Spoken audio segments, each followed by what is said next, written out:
Hey crocheters, if you have tried and tried and tried but just can't seem to get a magic circle going, this episode is for you.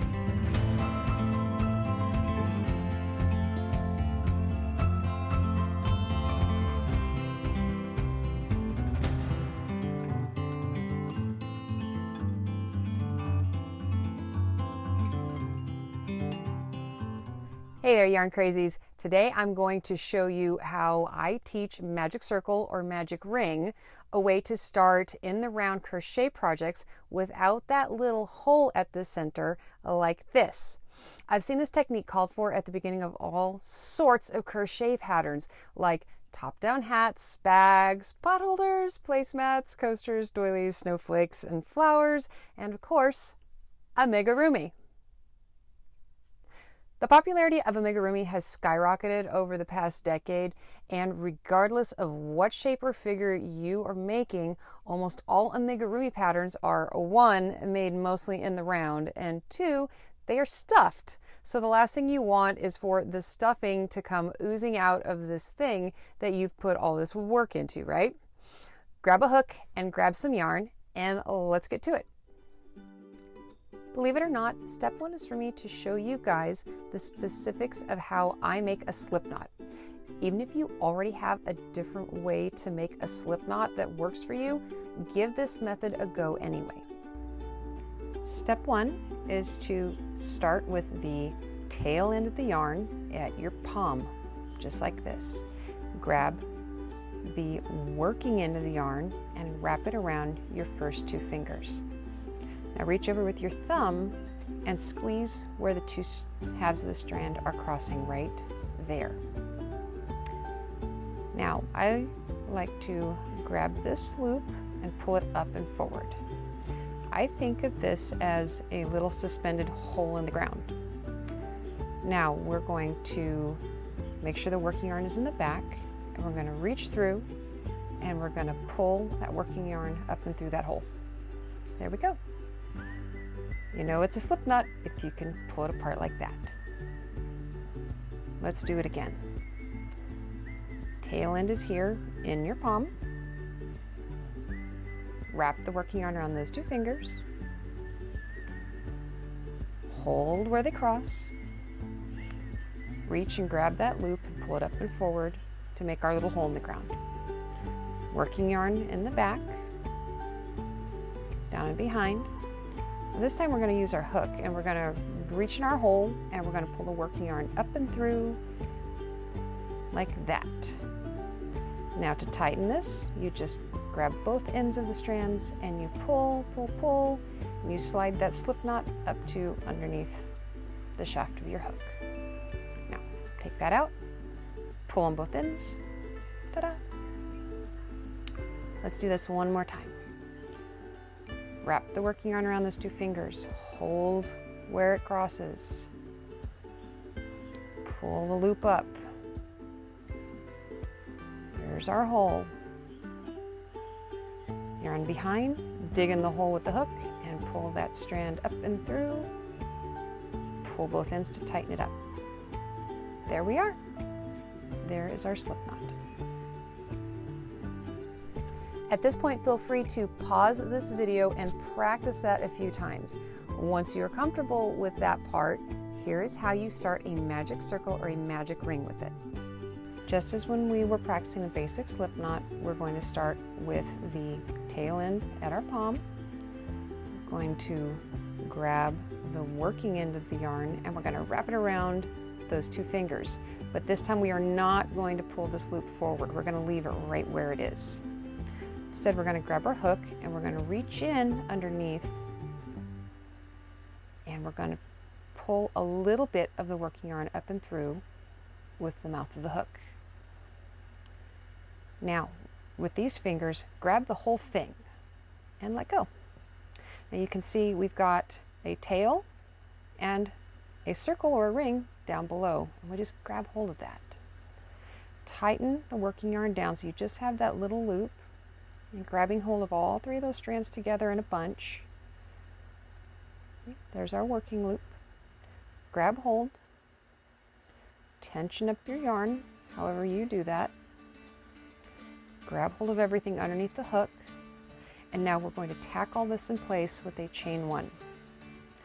I find double crochet easier for demonstrating magic ring, magic circle, so I'm going to do a second chain. Now yarn over and dive into our circle, dive into our ring, making sure that we anchor the stitch around both the tail and the big loop, and complete a stitch. Now yarn over, dive in, and do it again. You can see each stitch is being anchored around both of those strands right there. Complete another stitch. Okay. Let's do a few more.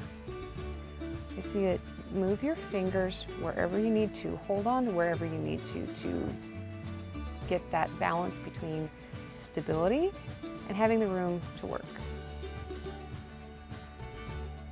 Just continue anchoring stitches in our big circle, in our big ring, as we move around.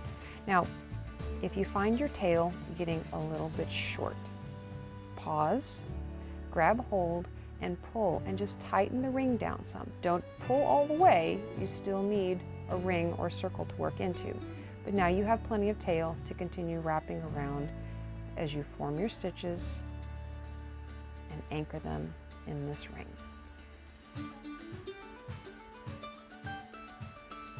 Sometimes the tail pops up out of the way, just tuck it back down in out of the way and keep going.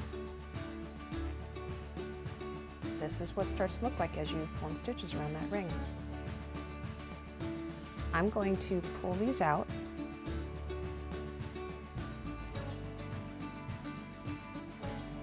And we're going to reset and do this again. Practice, practice, right? Tail in at your palm, just like that. Grab the working yarn, wrap those 2 fingers, using your thumb to press where they cross. Do not pull the loop off of your fingers, leave it in place. Dig in underneath it and pull up that working yarn behind in just a little loop, a little stitch. Give that working yarn a tug so it's nice and tight around your fingers, nice and secure. Now, grab the whole thing with the right hand, tension up your yarn, grab hold of all 3 of those strands hanging out down beneath the hook.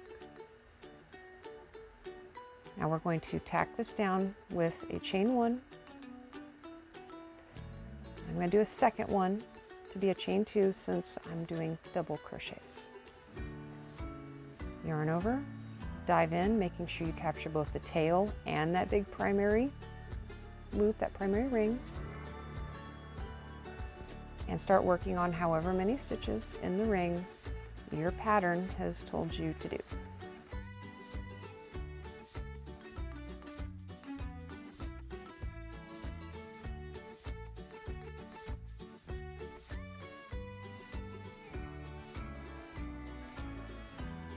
Okay, fast forwarded that section so you guys didn't have to just sit there and slog through. We're tightening our ring down, give me more tail. I'm going to finish doing the number of double crochets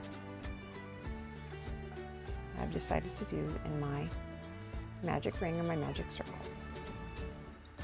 Keeping that tail down where it belongs. Yes, I have accidentally worked with my tail in the past. Don't worry. You can just rip it out and start over if you do that. Not a big deal. Okay, now let's bring the edges of the project together. Grab that strand. You can take your hook out if it makes it easier, but just pull. Pull, pull. There we go. Now, bring the 2 halves of this first row of stitches together. Put your hook back in. I'm going to slip stitch to the top of my starting chain to join the 2 halves of this in the round row. Now, there's still a little bit of a hole there in the middle, so let's tighten that up. You want to grab the disc and you want to grab that tail and you want to really pull, yank really hard. You're going to feel this little giving sensation. When you feel that little kind of pop or give, it's closed up nice and tight.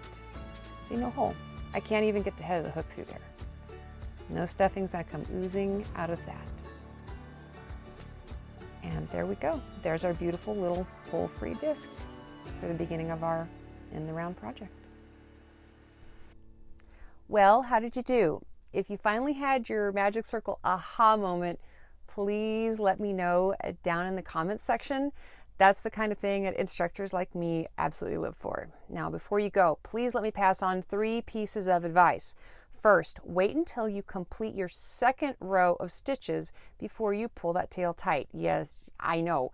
Even to this day, I hate waiting. I am way too easily amused, and watching that hole disappear completely still makes me giggle a little bit every single time I do it. But it's worth waiting because of how much easier it is to count your stitches. And if you are creating tight fabric like for amigurumi, waiting to completely close that hole can make it easier to anchor that second row of stitches. The second thing I want to mention is to please test the strength of the yarn you plan to use on a project. There are yarns out there that simply are not strong enough or smooth enough to take this treatment. There is a lot of pulling and tugging going on at the center of that little disc. Avoid softly structured yarns and single ply yarns because this can happen, or this. You also want to avoid super fuzzy yarns and extremely coarse woolly yarns because the friction between the strands may keep you from being able to close up the hole completely. The third and final piece of advice I want to pass on is actually more of a plea. I beg you to please take breaks if you are working on amigurumi. Honestly, any project, but really amigurumi in particular. It requires you to crochet very tight, stiff fabric, and that is super hard on your hands. Love your body enough to take breaks.